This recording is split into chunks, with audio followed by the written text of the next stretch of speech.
welcome back, ladies and gentlemen. Welcome back to another edition of the Boxing Voice Radio, live from the Wynn Casino, right here out of the Blue Wire studio. I'm joined alongside Daniel Alvarez, a.k.a. Ringwalk Danny. And there's going to be some ring walking this weekend as Canelo Alvarez is going to be taking on Gennadiy Golovkin. We'll be giving you our fighter arrival review today, as yesterday was the official fighter arrival. Danny, what's up? Good afternoon, my friend. Buenas tardes, champ. How you feeling? I'm feeling very good. I didn't think I'd get to work out today, but I was able to get in that workout right before this show with the world-renowned trainer himself, Ken Porter. Yes, so he's been pushing me, and I'm starting to fill in this shirt here. I'm looking like young Ali all over again.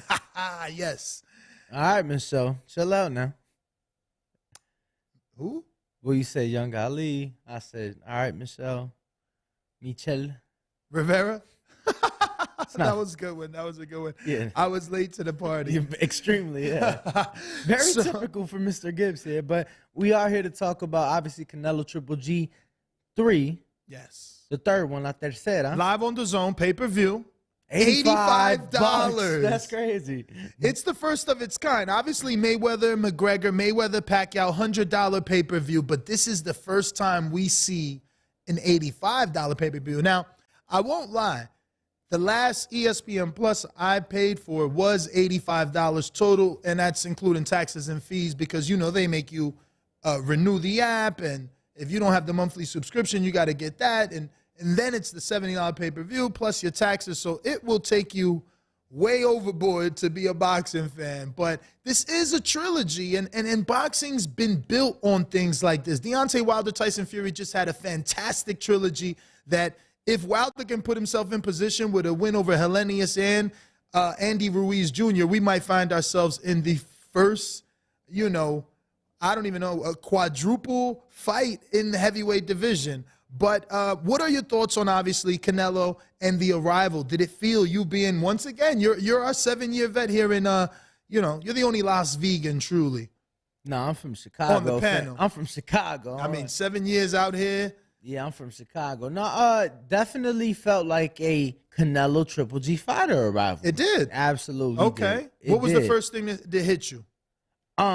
So the fighter arrivals were at the MGM, and they have what's called like the tunnel, right? So if you come from like the parking garage, boom, you come up the tunnel, you're in the lobby, and this is where the fighter arrivals take place.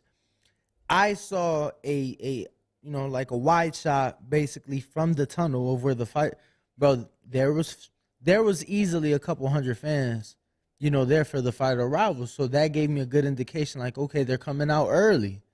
You know, people are here early, and I've been seeing, you know, it's only Wednesday, so the last 2 days we've been seeing people walking by. I'm seeing more Mexican colors, more Canelo hats, Canelo shirts. So it's only Wednesday, and I think things are starting to pick up. I'm gonna be honest, it is a little bit hard for me to gauge, given that typically I'm there in person. But like I said, from what I've been able to see, all the content that's being put out there, it looks like a good crowd thus far. For sure, man. So I want to point your attention to a photo.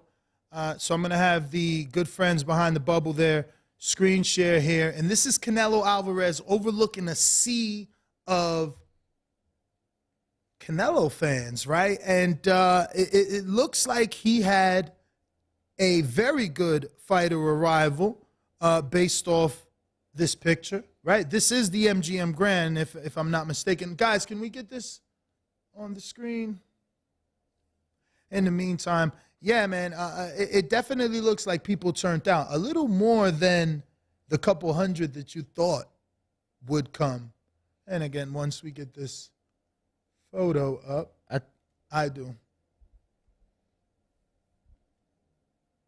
Yeah, but I didn't get, you know, in attendance. It did seem like several hundred people were there for the fighter arrivals, and then obviously it was a very intense face-off between Canelo and Gennadiy Golovkin. They seemed to be separated by about 1 milliliter or so. You know, they were practically face-to-face. Eddie Hearn in the middle as well. So I'm excited, man. I think that we're going to see a knockout this weekend. All right. So I think that Jose Benavidez might be in the Overlook Lounge. Is that here in the Wynn? I'm hoping. I'm hoping he's not anywhere else. I think the Overlook, isn't that where the check-in is? Right? No? Maybe. Maybe so. Hopefully we get Mr. Benavidez in studio in the next few minutes. So for whatever reason, they're seeing my other desktop. Let's try this then. No, that ain't work. Do you see it now? I have no clue then. Well, another time you'll see that picture. What could we do? But, it did show that there were a lot of people there. So I'm expecting the weigh-ins to be a little bit crazy, Hey, there you go. So Jose Benavidez outside, decked in all the Benavidez logo. That's a nice logo. Diego Pacheco and team. Okay. Oh, shout out to Diego coming through, even though he's got to make weight. Yeah, no, it's fight week for Diego. And like Nestor just said, he does have to make weight. He will be on the Canelo Triple G3 undercard this weekend, T-Mobile Arena. And he's here in studio with us. So. And he's actually sparred Canelo Alvarez. Remember, he got Canelo ready for that Callum Smith fight. Okay. Yeah, that was obviously a good look for Canelo giving Diego sight. Yep. And it's funny because when we talked to him back then, he said, like, while he was in camp, obviously Canelo was trying that, bicep punch on him, which, he felt without a doubt. So, has anybody in the family contacted you yet? Bro, my mom, surprisingly. I swear, Really? I swear to you. Okay. What'd she say? No, she was just like, so you're going to be there, right? I'm like, nah, I ain't going to be there. I was like, Nestor's a hater. He didn't want me to shine. He said he wanted me to have a terrible birthday. He said I couldn't go. That sucks, man. That sucks. That's not true. You should have told her that, we needed you to man the ship.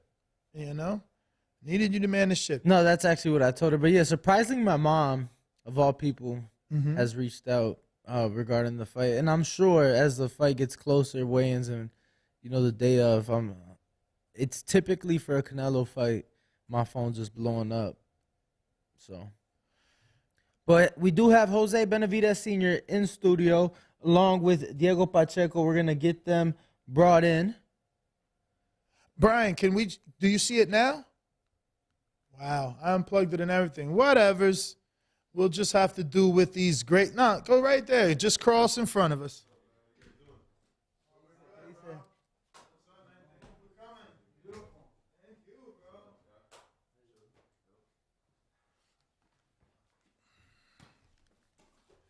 Damn, Jose, you shining over there. Man, we got to thank Iceman Nick for the sponsorship. Oh, my God. That piece is amazing. Hey, if it was me, I can't afford this, bro. So. No, listen. Make sure that, it doesn't matter. Listen, it's so funny because I didn't see that. I just seen the hat when you're walking by, and I'm like, man, that logo. I turned to him, and I said it live. Like, man, that logo always sticks out. It looks so good, but it looks even better on a medallion. So tell me, does David have one as well?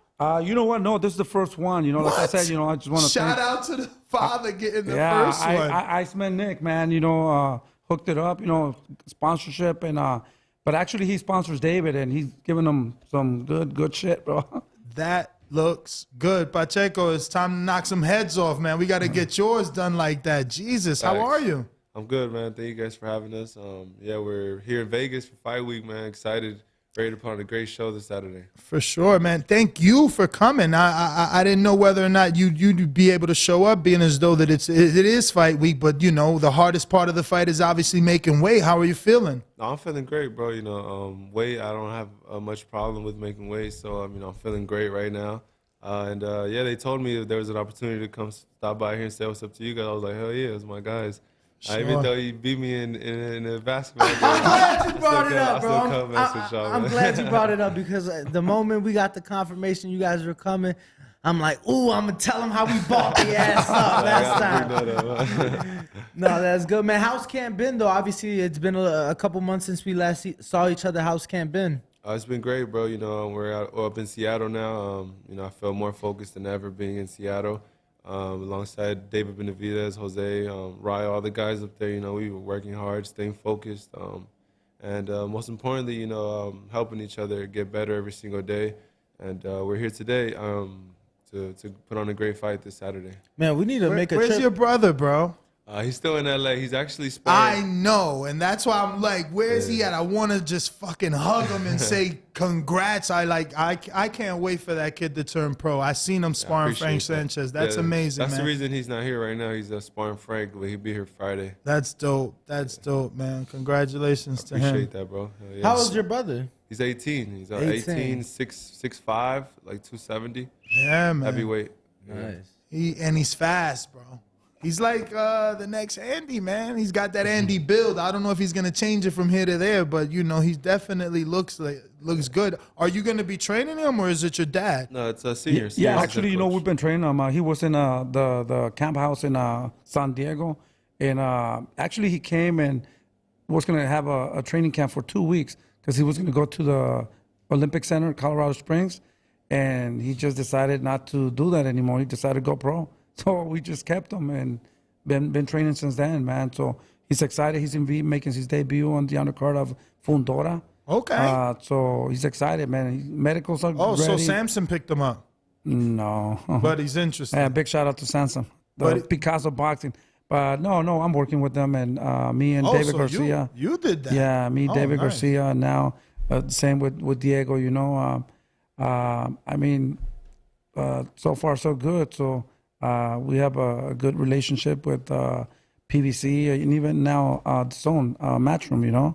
So we're blessed. We're blessed. Congrats. I like it, man. And I'm excited for him. I know the heavyweight division they're gonna enjoy him, man. Yeah. So Eli Segbek sparred a few times with Frank, and he compares him a lot to David. Like even this morning, he said it again. He's like David, but just much bigger, much heavier. yeah, I mean, and I'm sure it's because he's so youthful, man. He's like a kid, but he's like a fucking grown ass man. Yeah, you know? he has a lot of skills, man. He's been training since he was like 7. He doesn't have many amateur fights, but he's been in the gym since as long as he can remember. So he's picked up a lot of things from sparring and things like that. Especially right now that he's in camp with Frank and a few other good heavyweights. I know he's learning a lot up there. So talk to us, man. Big fight week. Matchroom continues to bless you, man. I mean, there's not a lot of people that can say they've had their fights on the cards that you've been on. You've been blessed to be on some big cards. Canelo Alvarez versus Triple G, the trilogy. This is another big one. You're on this one. I mean, obviously, I'm going to go with the traditional generic question. Are you trying to make a statement? Are you trying to, be the hottest fight of the night? Steal the show. Steal the show You from gotta steal the Canelo and show. Triple G. Of course, man. It's a really big show. Canelo Triple G, the trilogy. The first 2 fights, they're going down in the history. So to be part of the third one, it's a blessing, like you said. And I feel like I've earned my spot to get to where I'm at. And now I just got to keep showing everyone why I belong here.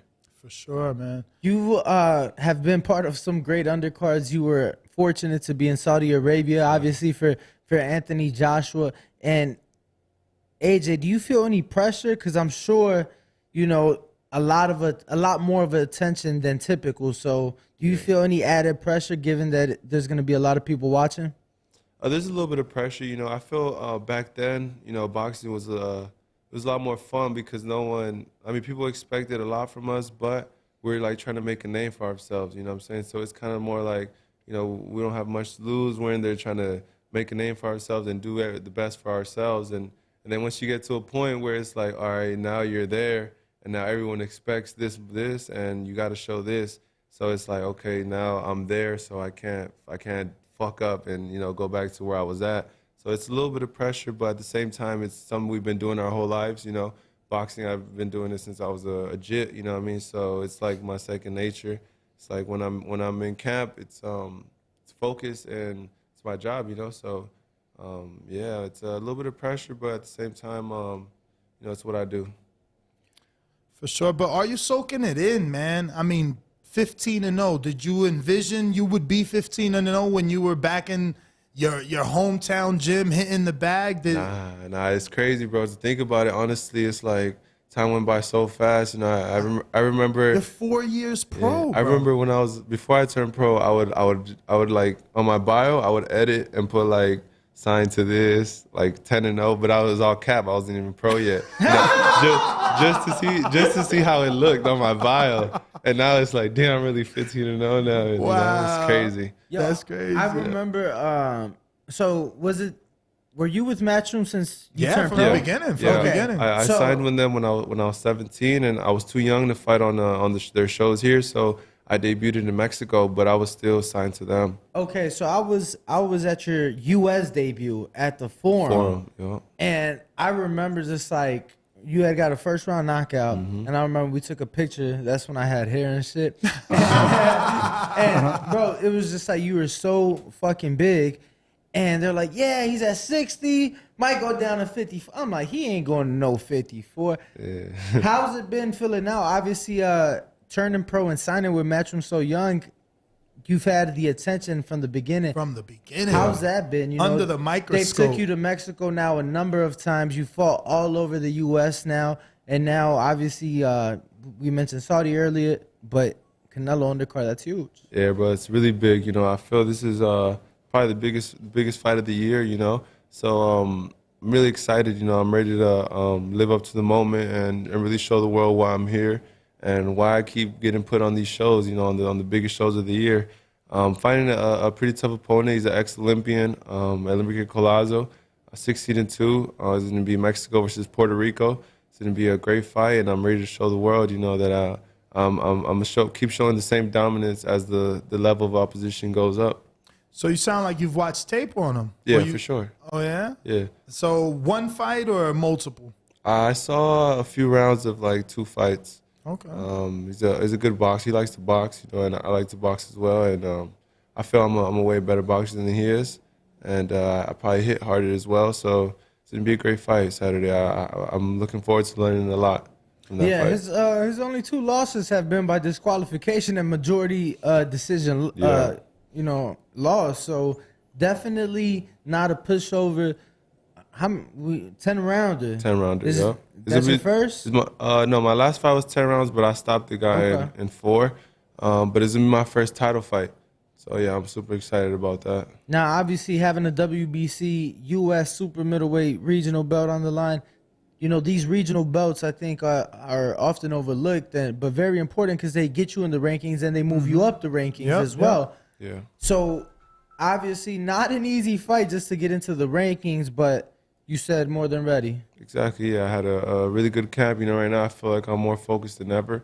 You know, training alongside great fighters, a great coach with a lot of experience. It just makes me feel ready. You know, ready for whatever they throw at me, whatever he brings to the table. I'm ready to make a stop for sure. So give me some of the differences in training, obviously in Rancho Cucamonga and now Seattle. Like, was it cold? It was Rancho Santa Fe. Santa Santa Fe.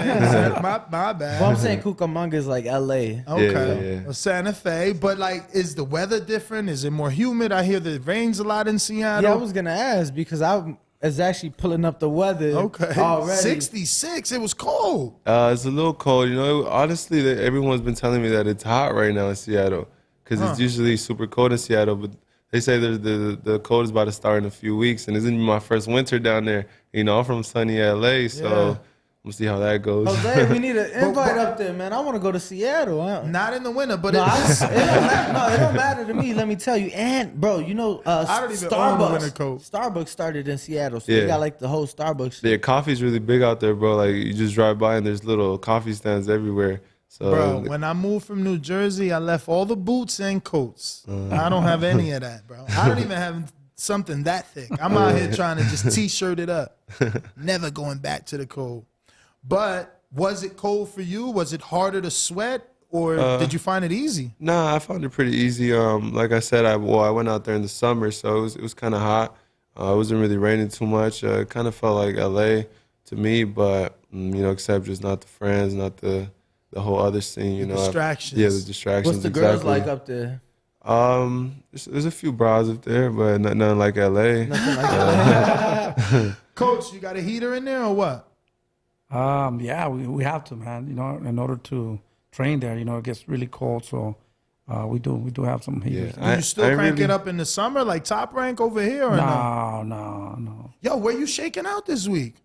What was that? Where you shaking out this Well, week? actually, I was talking to Madison about maybe hitting y'all gym and stuff. Okay. Yeah. Let us know. Let Yeah, us know. absolutely. Hopefully. Absolutely, man. Come use the facility. Hell yeah. Absolutely. I was about to give you the invite. So we obviously have a Appreciate few that. questions here from the people. Let me see what is out.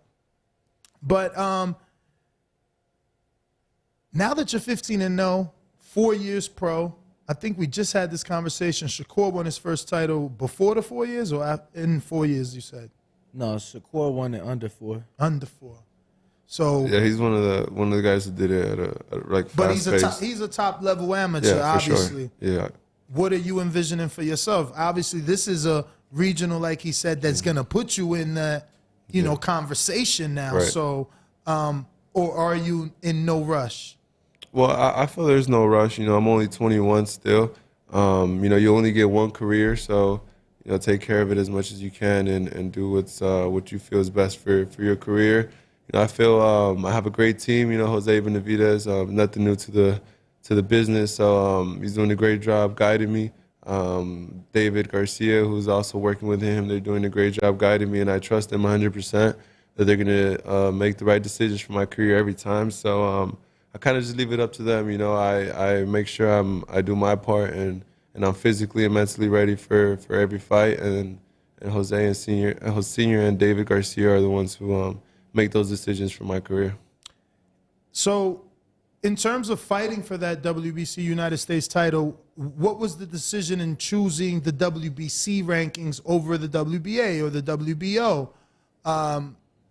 Honestly, there wasn't really any. I don't know if Senior chose it or who chose it, but they were like, "You want to fight for this?" I was like, "Yeah, sure." That's something that was available at this time. Actually, we were going to fight for it last time, but I don't know what happened, and we had the opportunity to fight again. But we fought for whatever, you know. To be honest with you, I feel that he needs a little title in order to motivate his career, you know, and motivate himself and stay in the rankings, you know.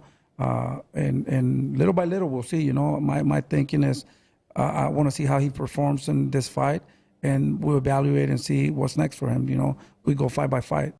I mean, I was just assuming with David being a 3-time WBC champ, I know you guys have been to the conventions, so I'd figure you're navigating him in an area that you're already familiar with is what I assumed. Yeah, it's up, you know, to be honest with you, it's up to him when he wants to get a title. You know, like I said, you know, it's up to Saturday, see what happens, and you know, if he gives me a good performance, the plan is always to look not just win the fight, look impressive and look very convincing, you know, in order to go to the next level. So I think he is going to do that, and we'll see after the fight. We'll evaluate and see where he's at, and try to get more guys that are more dangerous and they have more experience in order to get them to the world title faster. You're no longer with David McWaters, though, right? Yeah, we are. We're still are. Yeah. You know, we're working together, and everything's been really good. We're happy with everything that's going on, and yeah, but we are still we're a team. Cool. Okay.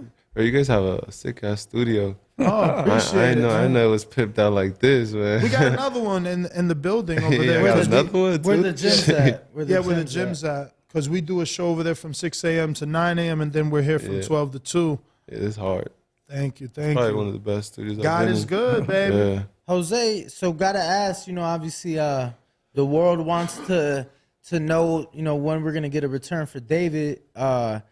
Any talks? Is there even talks on a date for David? I've been working for weeks now on a 3-fight deal. But you know what? I decided just to go fight by fight. You know, we had a name that we presented to WBC to fight for the interim WBC title. So we're working on that. If not, we have a backup. Maybe like in about 2-3 days, actually, as we speak, we're very close to closing a deal. And right now, all I can tell you is that, you know, I just want to keep David active.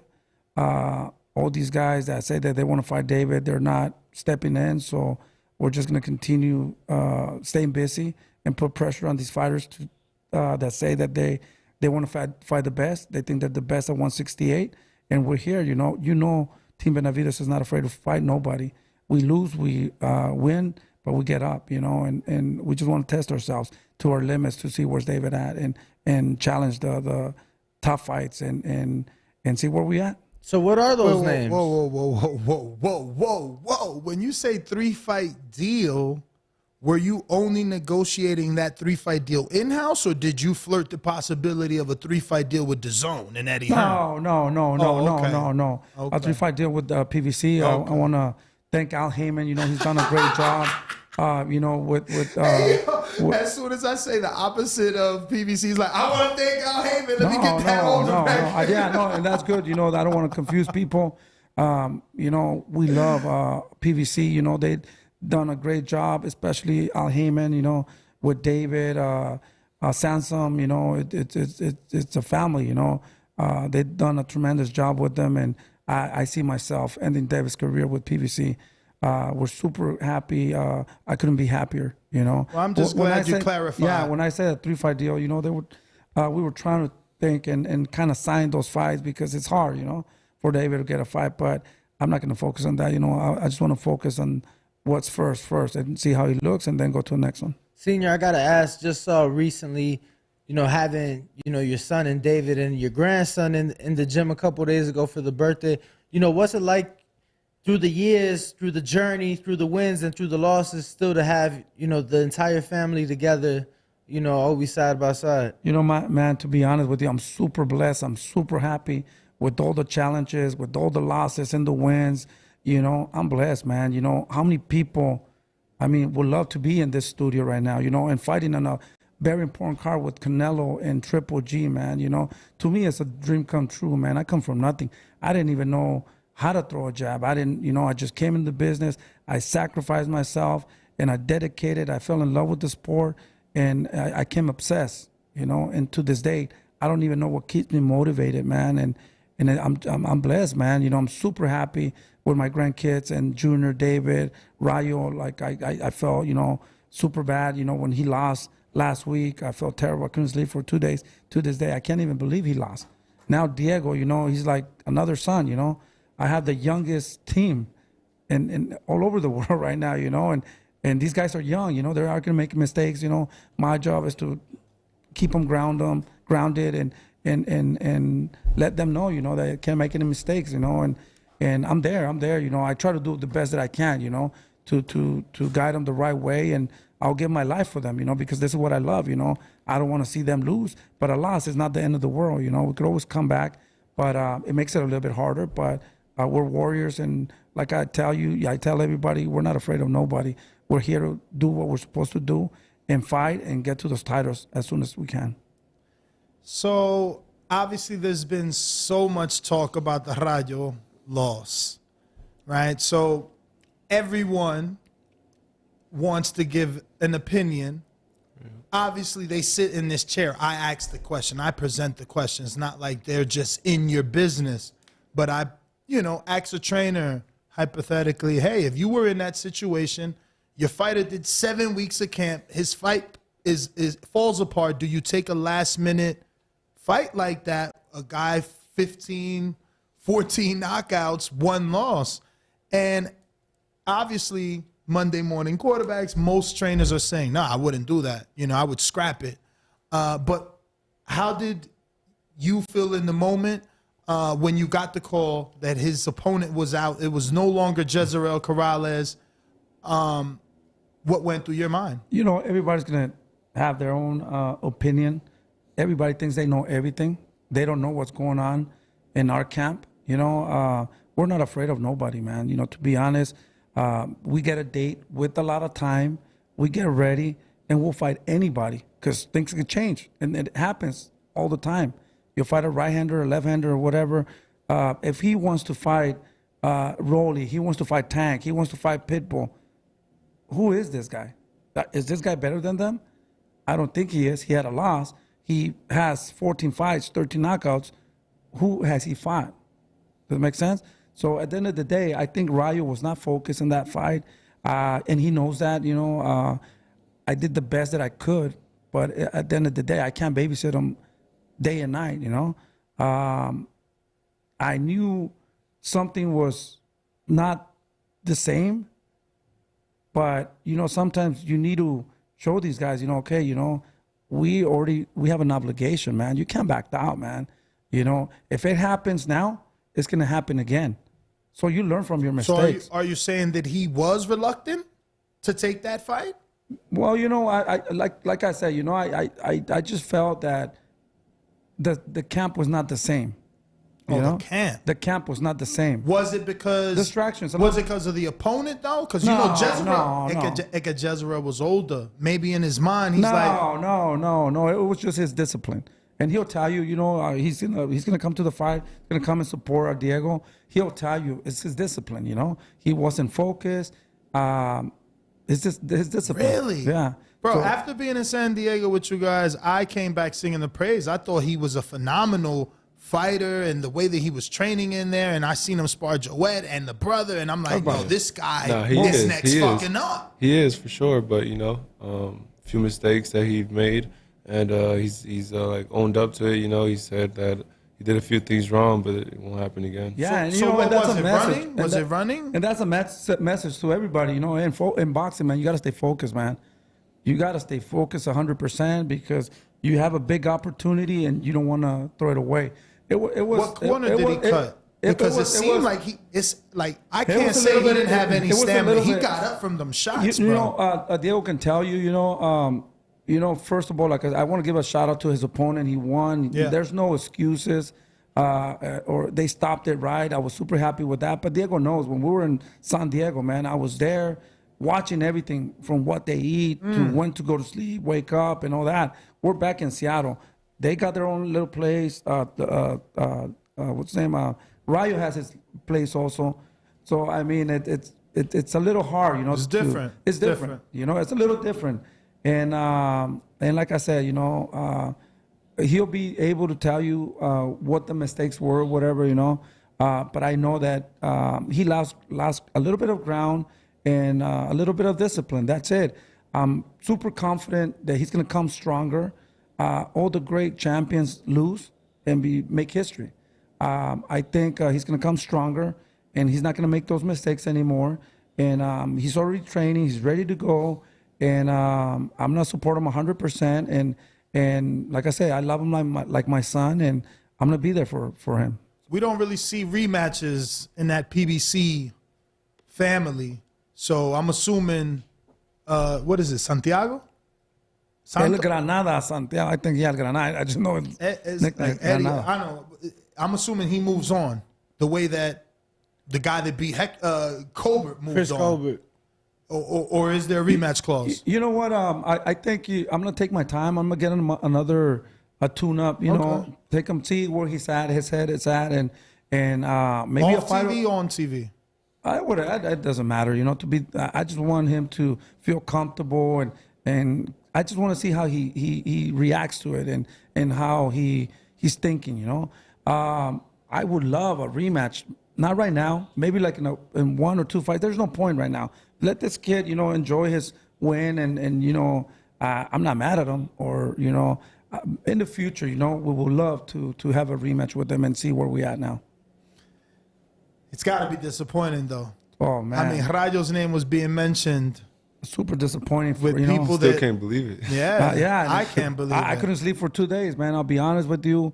I felt really bad, and my stomach hurt, and I just have a lot of love for this kid, but you know what? It's a big eye opener for all of us, that we gotta stay grounded, we gotta stay focused. How do you guys not lose each other? When the fighter suffers a loss, they look to blame people, or things happen. And then there's a separation. How do you stick with this kid? Yeah, the good thing about him, he knows and he admits that he was not 100% on that fight. And like I said, he'll be the one that's going to be telling you that because he knows. he accepted that, and I told him, because I talked to him yesterday, I told him, hey, we need to sit down to see where we're going to go, when you want to fight, when are you going to start training, or what are you going to do? Because I don't want you to think that I just abandoned you, I know I love you, man, and I'm going to be with you, but I want to know what you're going to do.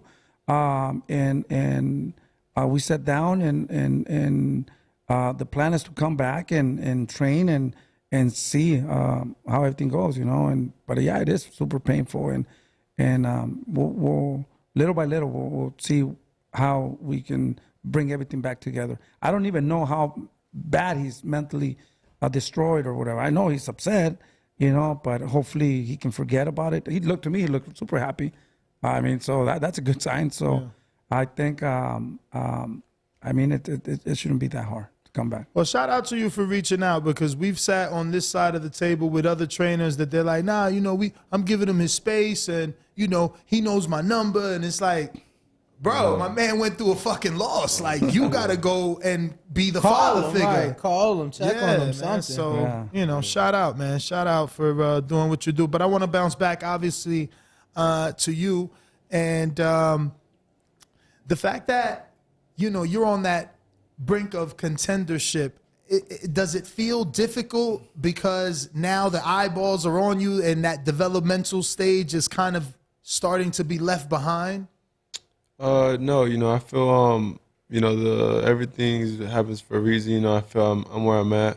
The journey has brought me here, and it comes to a time where you gotta step up and fight these guys for what you want. So I feel ready. I've been boxing my whole life. This is my goal, is to be one of the best boxers in the world. So I feel I'm on the right pace and on the right path, and excited, man, for the future. I feel like Rayo had this, larger than life, mentality. Like, yo, I can destroy anybody. How do you not get caught up in that? Because it's like you sparred Canelo. Yeah. And he didn't kill you. He didn't knock you out. And you're in there every day with the person Mike Tyson calls the Mexican monster. So it's like, how do you look at anyone across the ring from you that isn't those two men and not overlook them? Every fight is a dangerous fight. Every fighter it could be one punch away from getting knocked out.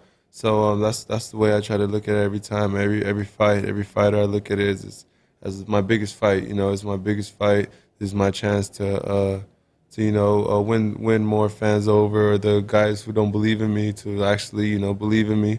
So that's the way I look at it. It happened to me in the amateurs once where I kind of overlooked. I was winning every tournament, and then I got to another tournament where I hadn't lost in like 2 years. So I was whooping everybody, stopping everyone. So and then one fight, I'm like, it's easy work. And then as soon as I did that, I took an L. So then after that, I'm like, hell no. That's the last time I lost. I'm like, I can't overlook nobody. I gotta be 100% locked in every fight. Every fight is an important fight, which it is. And that's the way you gotta look at it, because as soon as you don't, something like that could happen. So I heard you mention that you're going back to Seattle after this fight. Yeah, hell yeah. I'm going right back to Seattle. David, I was talking without a call, without a return date, or you already know your return date if you get the win? Yeah, I already know. Oh, wow. I'm getting one more. What a career. Shout out to Matchroom. Yeah, for sure. So what's the next date, champ? Jesus. Everything goes planned like it's going to go. We're going to be back in December. Oh, wow. Hopefully. And then there's already talks for next year going over to the UK, hopefully. Okay. Yeah. Oh, wow. So I'm hella motivated right now. I'm excited. You know that there's talk saying that AJ Fury. Yeah, December. That's a big card. And they put you on all those big cards, so you might end up on that one. You were on both AJ Ruiz, right? One on and both two. Yeah. Man, So you've been to Saudi Arabia. Wow, boxing has blessed you. Fought at the MSG for the first one. Miami, right? Canelo Yildirim. Yeah. Everywhere. Wow. Bro, right now I'm super excited about that. I'm looking forward to putting on a great performance so I could be able to ask to be on cards like that, and with great performances, the promoters look at you and want to put you on. You better promote their hat a little better than that. You want to be on their TV. You better look it up. Let people know where to buy the pay-per-view. Yeah, how can they see you? It's on his hat, man. He fights live on the zone. Yeah, shout out to Joe Makrowski. Yes, Joe, yeah. yes. I have to reach out to Joe. He said he would join us here in studio. He's gonna be coming into town. Nice. Yeah. They just invited me when I was in New York for Junior's fight with Garcia. They invited me down to the DAZN offices. Oh, nice. It's like on like the 72nd floor at the Trade Center. Lit, bro. It's hard ass view. It was cool being up there. So you started with Matchroom. You're at 15 fights. So what? It was a 5-year deal or a five-fight deal, and you've extended 3 times because you're there. Yeah, my first deal was 3 years, 18 fights. But 18 fights in 3 years. So the first 13 months of my contract, I did 8 fights. Wow. Yeah, but then because of the pandemic, I didn't. think I've never heard of a 3-year, 18 fights. What about you, Coach? Never in my life. Yo, that's literally 1 every 2 months. Yeah. So obviously they owed you 3. Yeah, because of the pandemic, everything got shut down, so I didn't get to finish those remaining fights. So what we did is that's when I came over with Jose, and he negotiated a little extension that added those 3 fights and like 2 more, something like that. Jose, is the matchmaker at DAZN named Eric? It was. He doesn't work with DAZN anymore. Eric Botcher. You're right. Yeah. I wasn't even going to try and pronounce that name because I think it has a J in there Hey, somewhere. you know how I remember him? Because me and him have the same birthday. Okay. So he would always bring that up to me. Yeah, cool guy. Oh, wow. So who's the new matchmaker? I think it's Kevin Rooney, if I'm not mistaken. He was a fighter. Yeah. His father was a fighter. His father was his He had coach as well, right? he actually got to make it to ESPN, Kevin Rooney. Hard. I gotta go check that out. I want to see that. It was a Friday night fight. It's on the Lou DiBella card. He worked for Lou. Yeah. He worked for Lou for a while. And then he started fighting for Lou. And then DAZN came and they took him. And he's been with you guys ever since, man. Yeah, Shout cool out to guy. Kevin Rooney. Yeah, Hell he's a cool yeah. guy. Good people. Beautiful hair. He got that great. All It looked like over. an Elvis joint.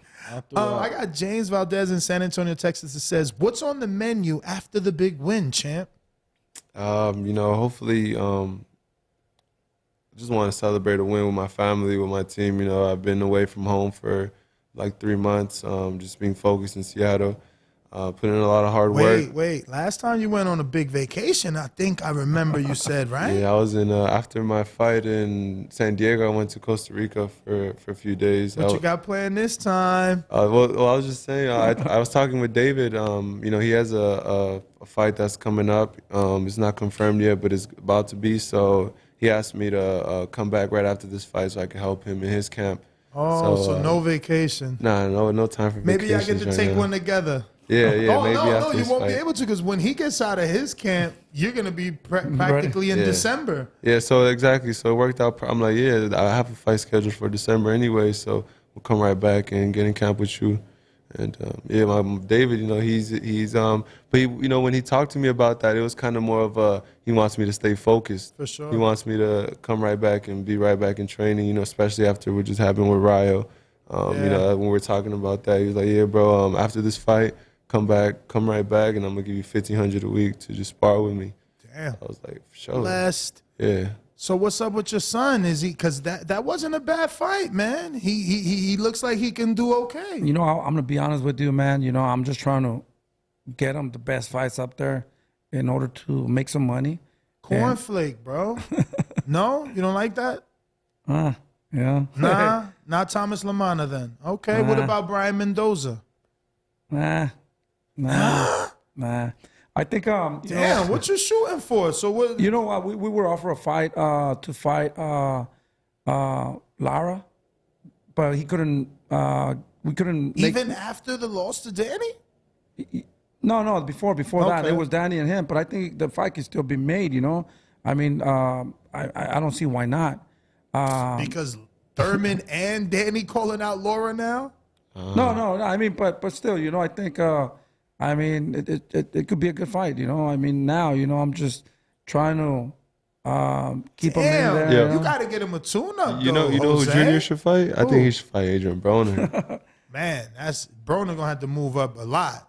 He Is was he? trying to get down. Yeah, he was about to fight. yeah, He wants to go at 40. But he couldn't go down. He couldn't go down. That's Yeah, why. but he stood in camp. Didn't he just fight at 40? Who, Broner? Yeah. I mean, whenever his last fight was, but he was supposed to have a fight. He pulled out because of mental health, but he's back in the gym. He pulled out of the fight, but continued to work out. That'd be a good fight, though, don't you think? Imagine the I don't know that Broner could make 54.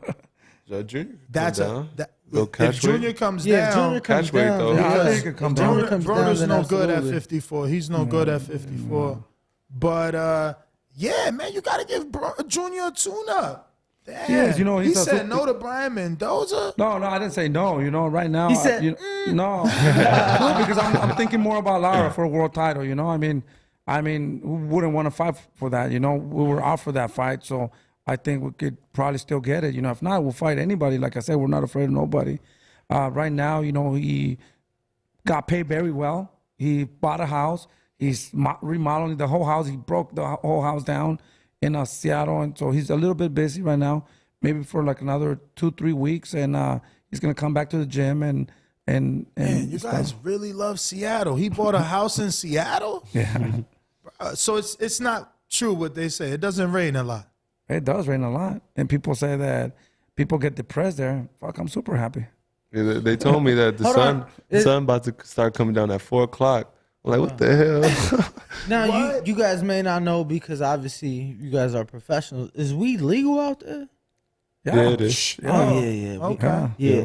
Yo, I already looked up flights to the Halloween weekend, and I think I'm gonna make that trip out there, bro. Like $100 round trip. It's cold, man. Yeah, I mean, no, that's What's how cold in October? Oh man, it's super cold.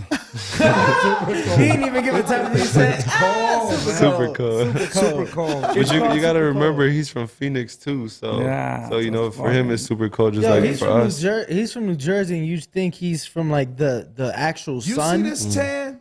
Bro, that's not- I'm not from anywhere where it's cold, baby. we got any more questions, champ? Yes, a whole bunch. One coming from Nebraska. He says, "Salute, Diego.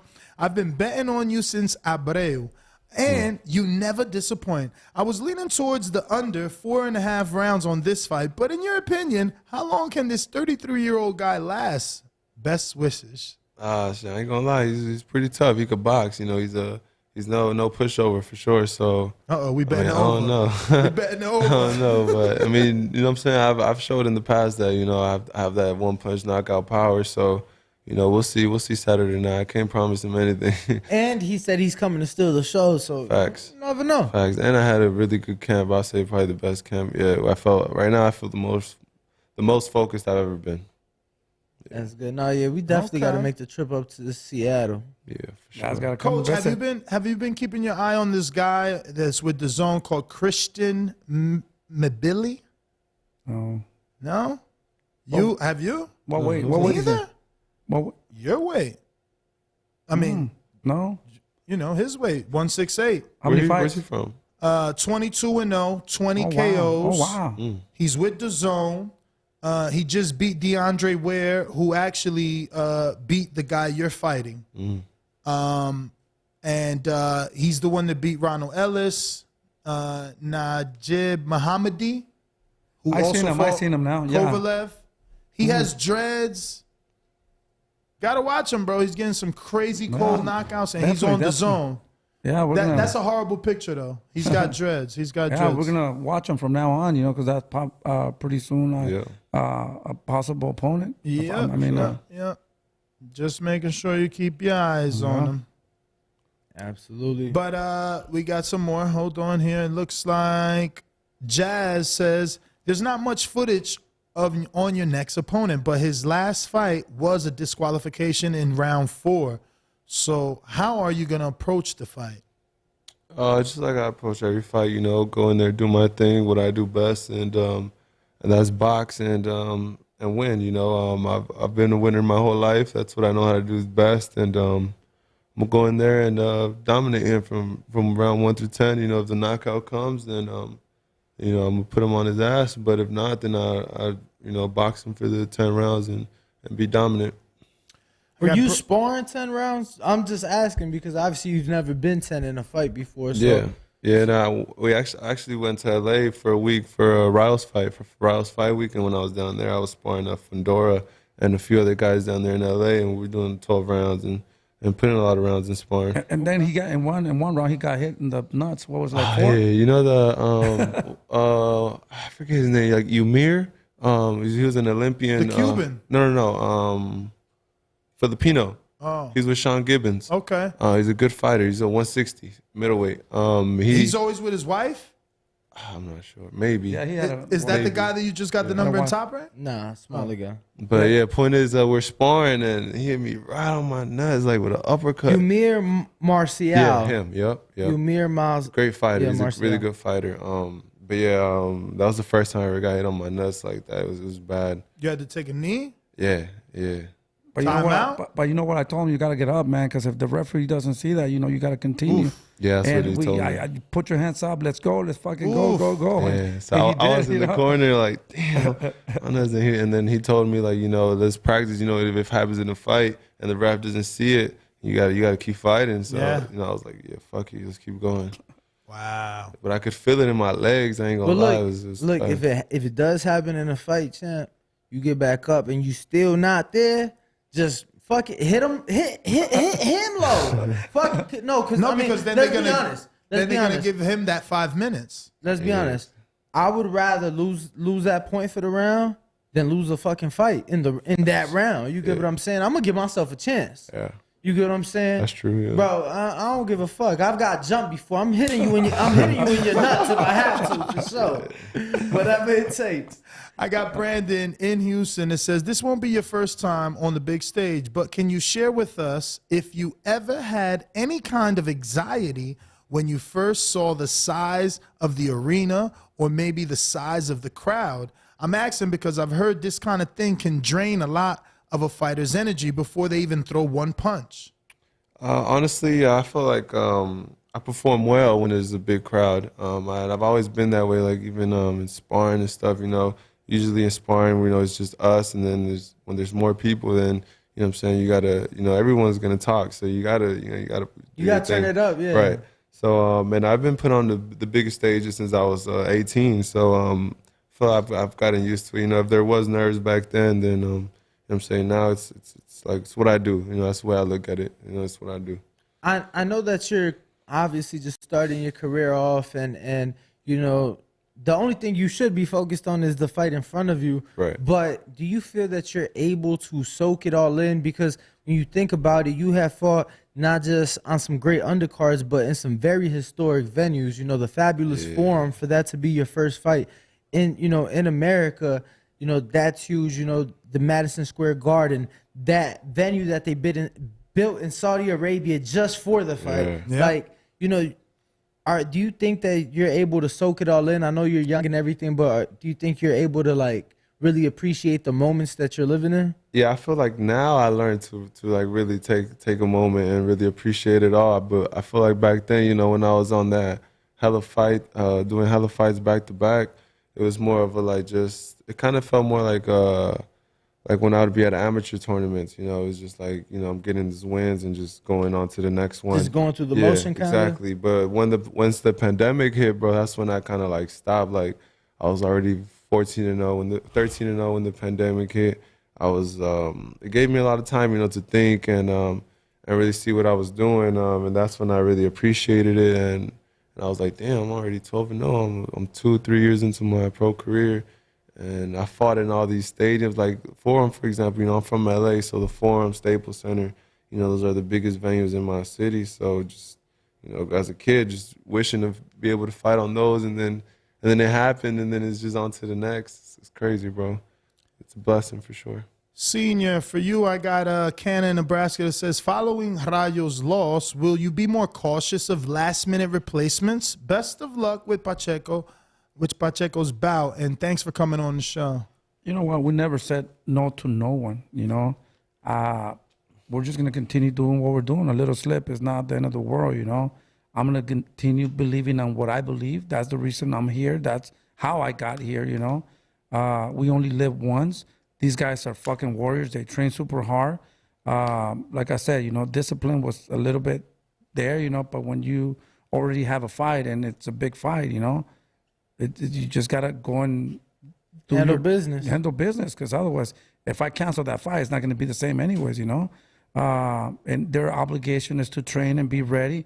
My obligation is to get them fights and get them to the next level, and they have to do their job. I got to do my job, you know. I'm gonna continue doing what I'm doing. You know, I'm super happy that they stopped that fight. I didn't have to step in. I would have stopped that fight myself too, because I don't want them to get hurt. But we're just gonna continue doing what I've been doing, you know, and I don't know. I can't tell you that right now, you know, if I'm gonna be careful or not. We're still gonna go to war, and they're gonna train hard. You know, Rayo's gonna have to show me more now in order for me to give them another opportunity, you know. So. For sure. So both of these, you pretty much answered. So Ruin the 504 in New Orleans says, what's Jose's next move after the Danny loss? And you've kind of touched on that. Unless you want to add anything, I got Twin in Florida that says, hello, Jose Sr., major respect.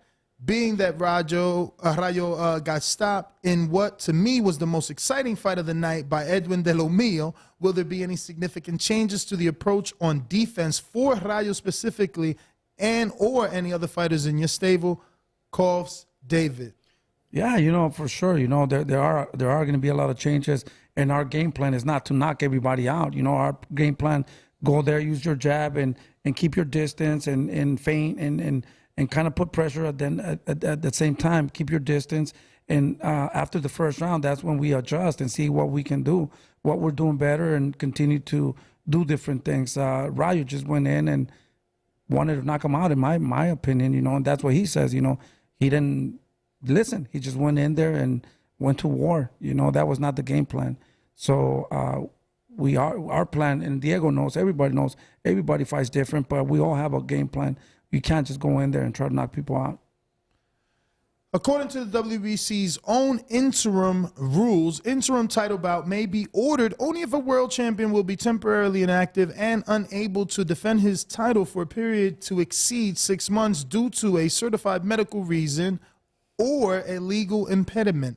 Reasonable cause strictly beyond his control. None of these things apply to Canelo Alvarez. So my question is, was there any explanation given to why David was asked to fight for a WBC interim title? I mean, there's no explanation. The only thing the reason he fought for the interim WBC title is because Canelo wanted to fight the African guy, Makabu, and they thought he wasn't going to come back to 168. He was going to try to get bigger things, and that fight didn't happen. Then he fought B-Bull. He loses, then he comes back to 168. But the plan for them was to leave 168 and go and try to get a title somewhere else and make history again.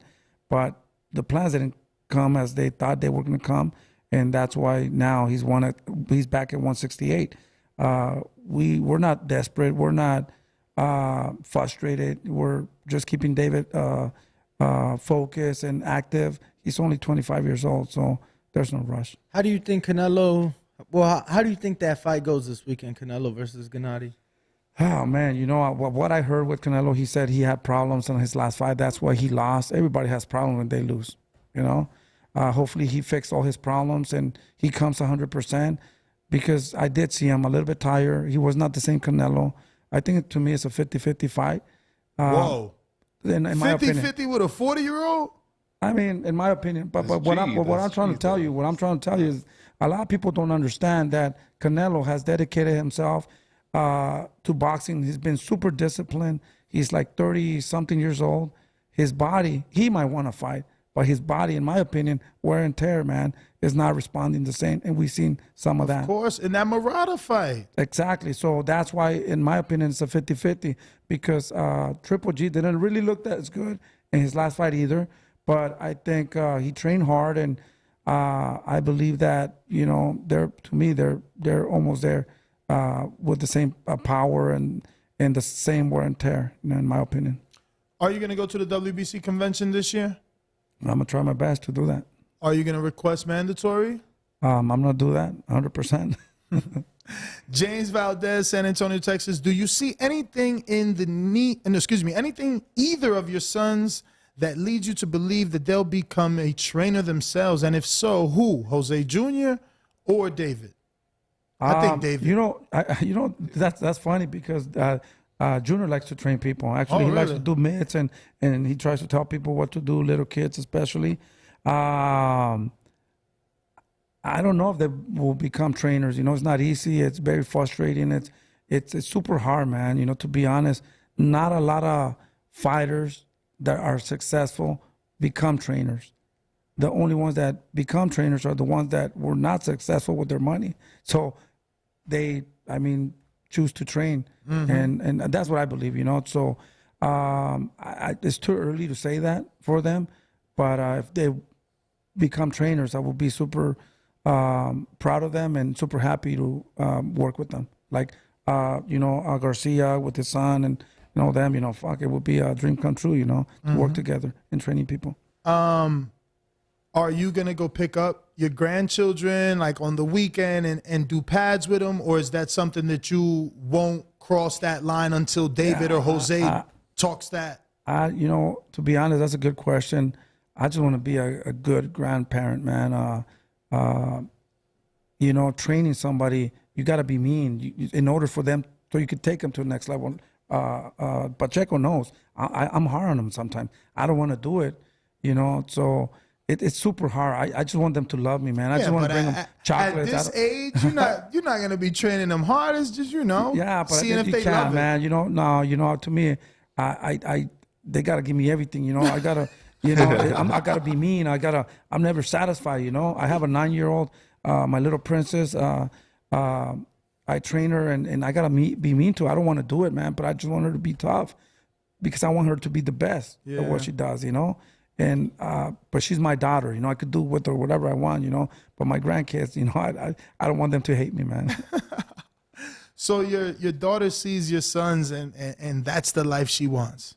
She hates boxing. Oh. She don't want to fight. So why you got her fighting? The thing is, I put her to gymnastics, dance, piano, and all these things. I think she has to do something in order just to stay home and play video games and all that.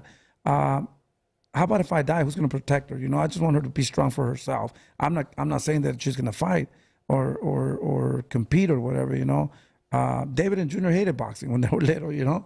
And then they fell in love with the sport, So I'm hoping that she falls in love. She falls in love with it, but she hates He's boxing. not happy till he has some male champions and a female champion. So you mean to tell me with little 2-year-old Anthony, you can't do pads or nothing with him because I do pads with him. I train him. I play with him. But I drop every day. He comes. He puts the hands in there so I can wrap him. He already knows. He already knows. Like, but it's different. It's different.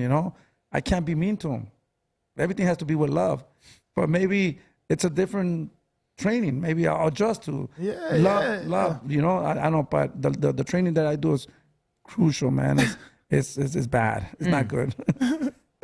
I got Jazz that says, "Do you want?"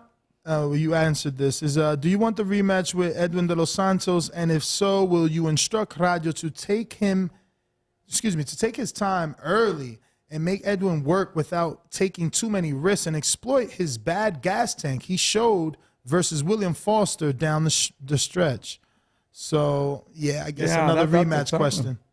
That's the thing. That was the plan, to be careful and use his jab, use his distance, cut the distance little by little, try to get his combinations in there, hit the body earlier. But all that went to the trash. Nothing worked. Yeah, once the fire got going, bro, it was over, man. Yeah. But those are all our questions. Pacheco, if you can, please give out your social media for anybody who isn't following you can do so. You guys can follow me on Instagram at Real Diego Pacheco and Twitter, Real D Pacheco. And tune in this Saturday. Tune in early so you guys won't miss my fight and the rest of the show. Do you know when you're lined up? In terms of bout? Not 100% sure. All right. So And definitely earlier, I was gonna say definitely give Diego a follow so that way when you do know, you can keep the fans posted and up to date. earlier you answered the question differently, and I never went back. One of the questions they asked you something. It was specifically about food. Like after the win, what's on the menu? On the menu. And I think you took it like fighters on the menu. Nah, I took it as I just want to celebrate with my family. But so there's no food that you're like. I have nothing really. No craving. Nothing. Honestly, bro, like me, like I don't really like like starve myself or like eliminate things that I normally eat. So I don't really think too much about the food. I mean, of course, little things here and there. Like, bro, one thing, like, we're talking about it, like pan dulce. That's what I love. Like, pan dulce with coffee, that's my shit. But, that's something that I can't eat when I'm in camp, but it's cool. That's one thing I look forward to, coffee and pan dulce. Are you still drinking coffee, though? Yeah, I still drink coffee. Coffee? Yeah. Black coffee? Black or coffee, okay. yeah. Okay. Do you use any sugar or Splenda? Sometimes, yeah, I throw 1 or 2 in there. Okay. Yeah. All right, well, guys, that is it. We're gonna go ahead and wrap it up. It looks like Robert Garcia is still held up with Bam Rodriguez. They got something to do, so we'll try and get them in studio in the future. Jose, I thank you so much for coming in and being one of our great guests here at our new studio at the Wynn. Danny, let everybody know where they can find you. Follow me on Ringwalk. Danny, Diego, Jose, thank you both very much for joining us, and I wish you the best this weekend. Did you give out your social media? No, but first of all, I want to thank, Iceman Nick, for the sponsorship.